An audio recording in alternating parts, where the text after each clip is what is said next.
Hi, I'm Nick Haig, and welcome to the B2B Insights podcast. This is episode 3 of the Merkle B2B podcast series, and today I'm delighted to have Bob Ray join me on the B2B Insights podcast. Bob has had one hell of a career working as client-side marketer for Fortune 500 tech companies before moving to Gyro and leading them for 8 years. He then joined DWA in 2012 as president of Americas, but it wasn't long before he held the reins as global CEO in 2016. And that's where the meteoric rise of DWA happened before joining forces with Merkle in 2017. Bob really did see the future of digital marketing and media before anyone else, and therefore worked with anyone in that tech sector, clients like VMware, Cisco, Salesforce, Oracle, Amazon Web Services, Dell, you name it, he's been there. So really excited about today's conversation. Thanks for joining me, Bob. Thanks, Nick. It's good to be here. Yeah, it's been a wild ride for sure. It certainly has, and it's. I think. I don't know whether you've seen yourself as a futurist, Bob, but you definitely. That's where I want to take some of the questions today, because I think you definitely saw where the future is heading ahead of others, and it's taken you on this wild ride, as you say. Well, my teenage daughters definitely see me as a futurist. They see me as this old man now. It just was yesterday that I felt like I was the youngest person in the room. Now I'm the oldest person in the room, so I'm not sure about that. So it has been a wild ride. Well, yeah, I lost my hair early on, but it's. So just to kick things off today, Bob, it would be great if just giving us, myself and the listeners, a bit of background on how you ended up today. So I've talked a bit about working client side, going Gyro, and then the DWA story, but a bit of background on who Merkle DWA are as well. Yeah, so I think that everybody sets out to have a vision of what their career is going to be, and I wasn't that. I started my career actually on Capitol Hill working in politics, and that's so right. Much of a interesting point of where we are in the world here in the U.S. at least. But quickly doing that, I realized that that's not what I wanted to do with my career, and I luckily had friends in the tech industry and was recruited to work for Northern Telecom back in the day.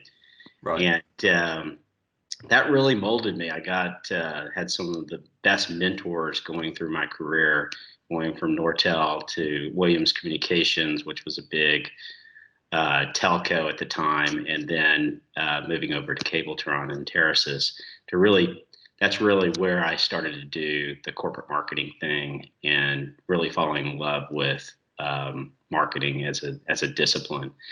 And luckily enough, I got, I knew a few people over at the Gyro agency, and they recruited me in. And from there, it's just been a love affair of, going from, working for one brand to really just loving the marketing culture that an agency has. And I had, a number of people that were very, very influential to me at Gyro, and then with David Wood recruiting me over at DWA.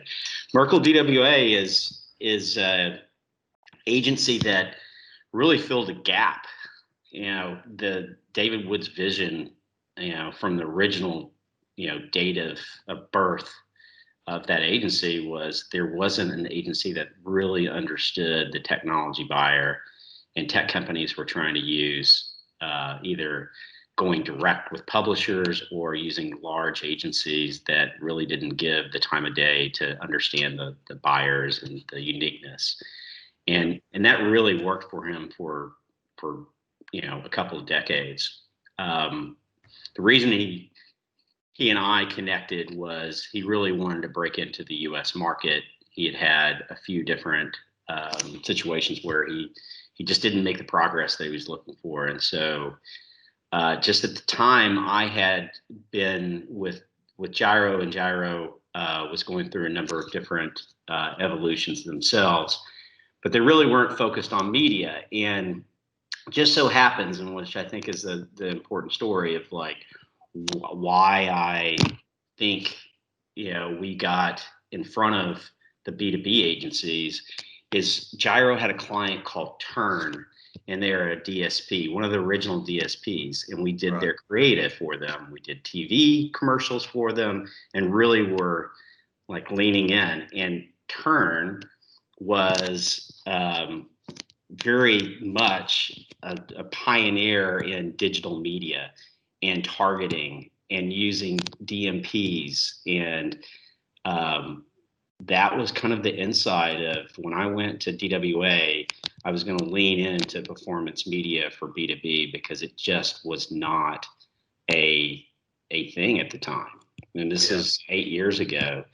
And so where people were putting their first dollars in search, they'd put their second dollars, I thought, into media that could be very personalized and be very direct and kind of break the model of going direct to publishers. So that started off with just being able to do things differently and have a different message in the marketplace. And then here we are today. We really are. Merkle DWA is very fortunate to work with the biggest technology companies in the world globally. And it's been a very exciting ride. I think that is B2B agencies. If you have global coverage and you understand how to message and market to individual audiences, you're definitely a step ahead. Yeah, I think what you described there, you make your own luck, don't you? And it's these little things that happen in business, like you say. If you hadn't been working with that agency and it had not given you that insight to what they were offering, it maybe wouldn't have given you that feel for where to push the business. That's right. And that really was the difference. And well, I used the Wayne Gretzky much used words where you definitely did skate to where the puck was going and not to where it was. You were looking to, you saw that chink, you saw that differentiation, and therefore that's where you took the agency, and it definitely it took off, didn't it, DWA, from there? Yeah, I mean, it was not an easy ride. There was there's always ups and downs, isn't there? You're an entrepreneur. You've done an agency. There's some fits and starts. That's why I've got nowhere. For sure. There's been some great people that I've had work with me that have come to me and said they have a bigger opportunity, a different opportunity, and it's a gut check sometimes because it is a people business. It really is. But I've been fortunate to work with some of the best, and they're out in the industry now, whether they're at clients or other agencies or other tech companies. And that makes a big difference. Having that network is certainly an ingredient to success and fortitude for sure. I'm interested in it. It might be a chicken and egg scenario here, but in terms of that exponential growth that you started to go on from 2016 onwards. Obviously you targeted the tech sector, which here we are in this current situation. Wise move, of course. But also DWA did invest in and have the best solutions and the platforms and the technology enabled to help you do what you do, target customers and that type of thing. So it might be, the answer might be both, but I was just curious on whether you thought it was the sector and the clients that were really pushing the envelope in terms of growth, or whether it was yourselves that had some of that differentiation that other agencies didn't have. It's a really, really interesting question, and it is a bit, whether it was luck or it was strategically thought. I know that even before my time at DWA, in working in the tech marketing space, I had the same belief. There wasn't enough specialization.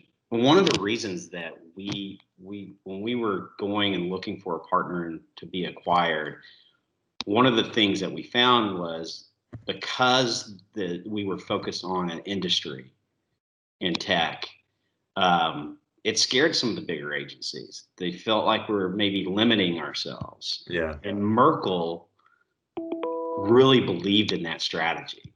They believed that having an industry focus was the way to go to market, and it just clicked.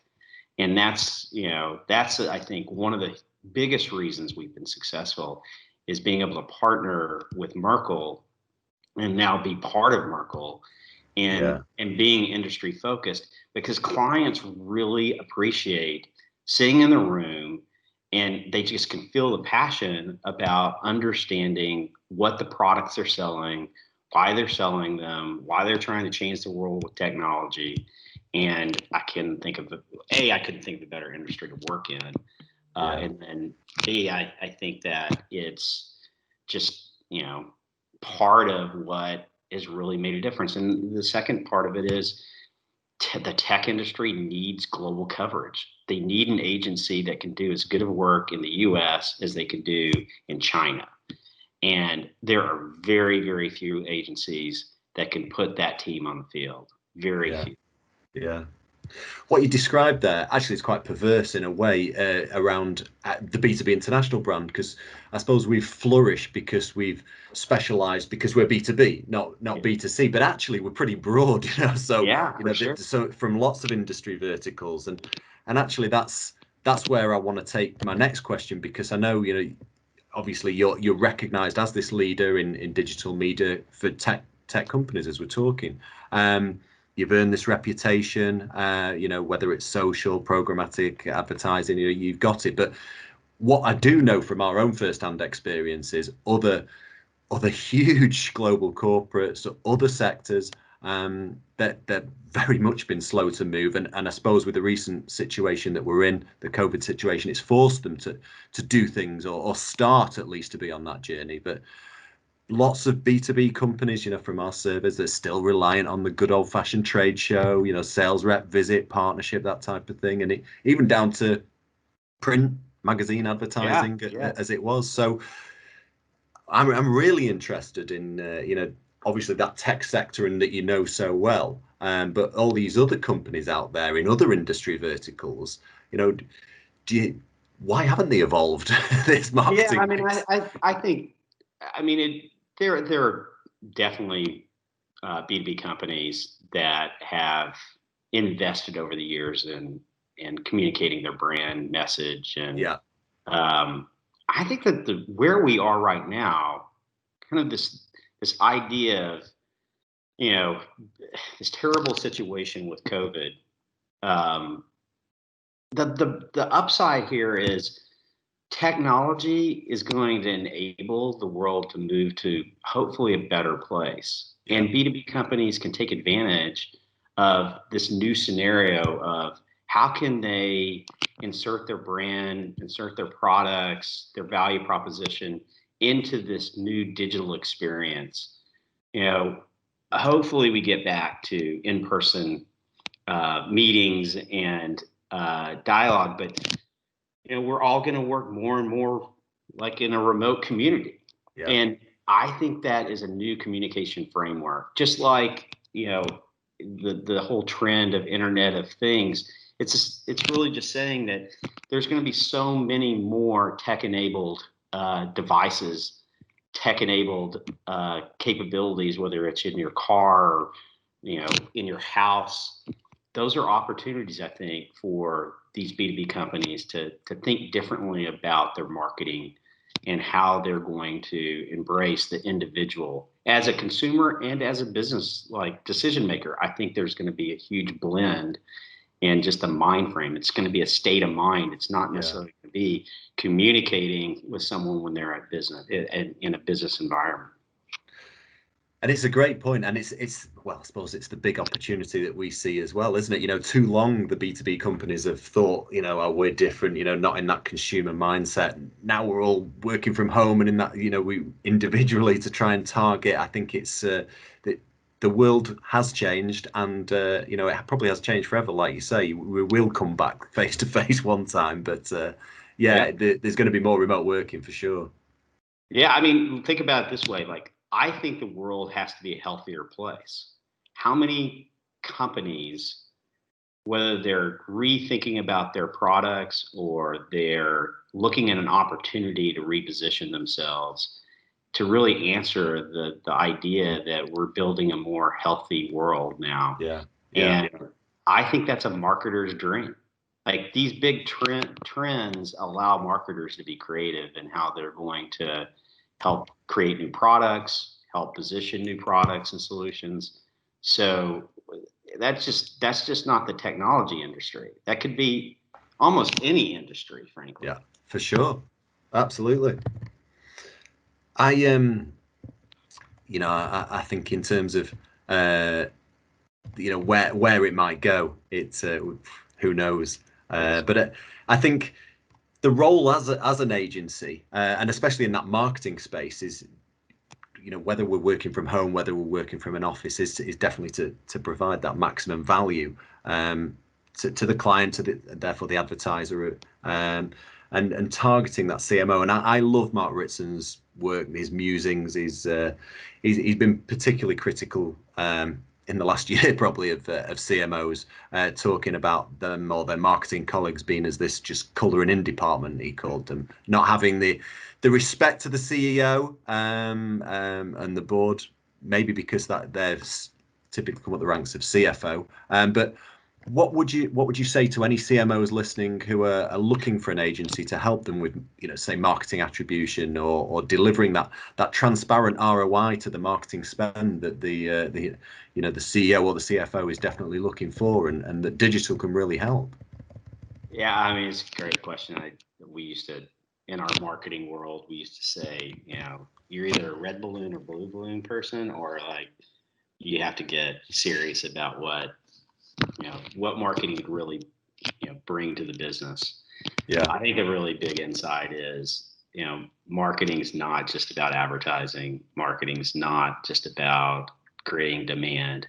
Marketing has to be, embedded in every part of the business, including product development, including trying to set where the culture is headed and be a component of that.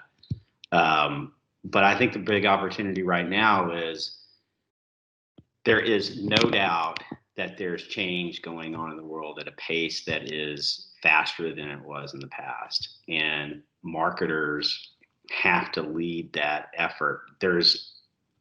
Companies do not invest enough in marketing, in my opinion.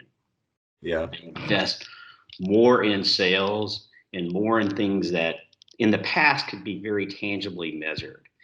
And so, at Merkle, I think that our biggest opportunity is, let's make marketing more successful through being able to help them think about how to get insights, how to get measurement correct, so that there's this flywheel of just constant reinvestment in the business. And so I would say CMOs should focus on making sure that data and technology is at the core of their strategy. And then they can take a leadership role at the board level in transforming their businesses to be more marketing centric, which in a sense will build brand, will build value in the marketplace, build their market cap.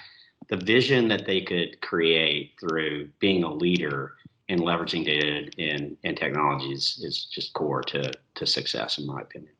Yeah, and it's an old tried and tested framework, isn't it? But the 4 Ps, it's promotion's just one of those, like you say. So let's have a look at the channel. Well, obviously that can be more digital, the product development side of things. How can we evolve that? And obviously that aligned with that, that price elasticity of where we can place different propositions depending on the value that we're offering to the market. That's right. Yeah.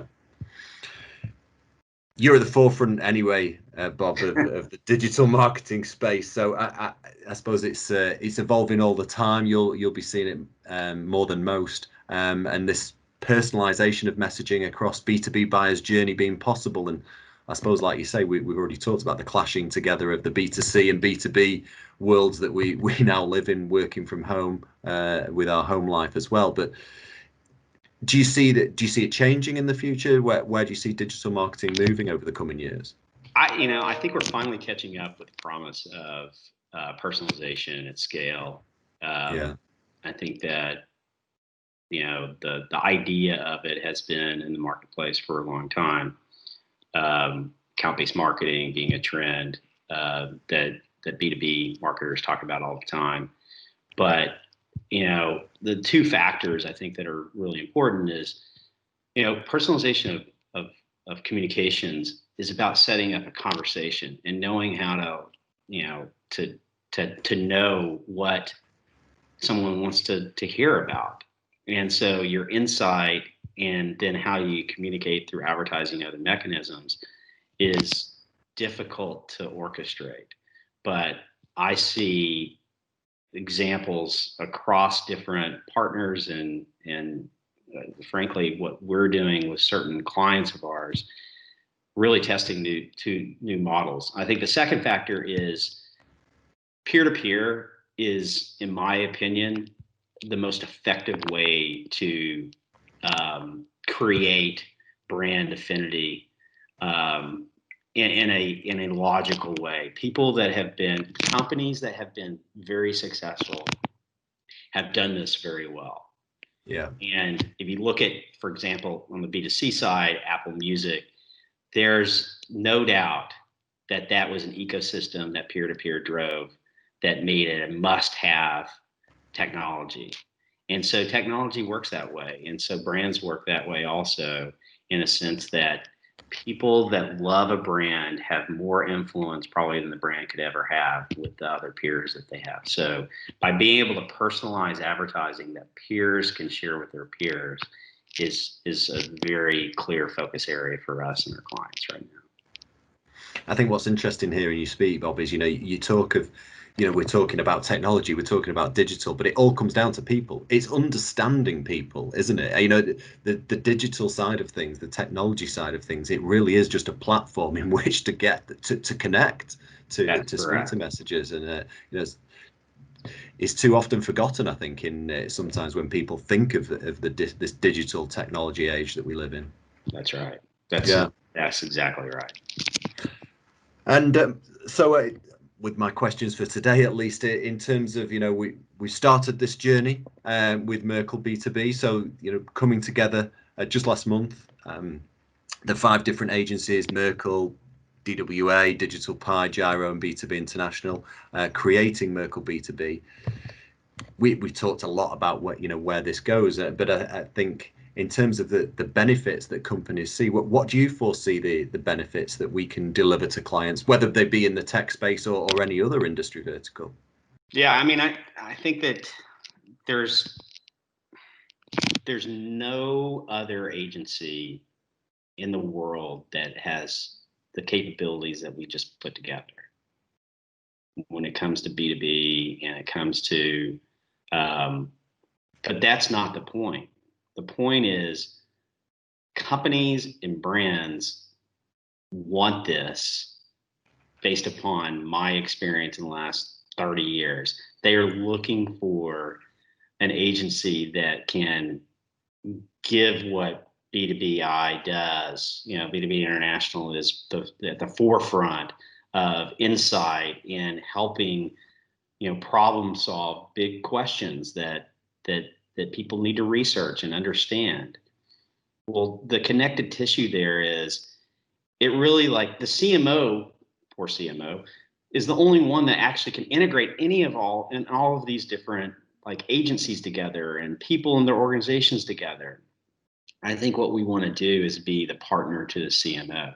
Yeah. We want to be the partner to the CMO and be able to translate the great work that we do in research into great insights from a messaging and creative perspective, and make sure that we think about how we're going to go to market with media and activation and CRM and technology and data as we're going through both of those processes.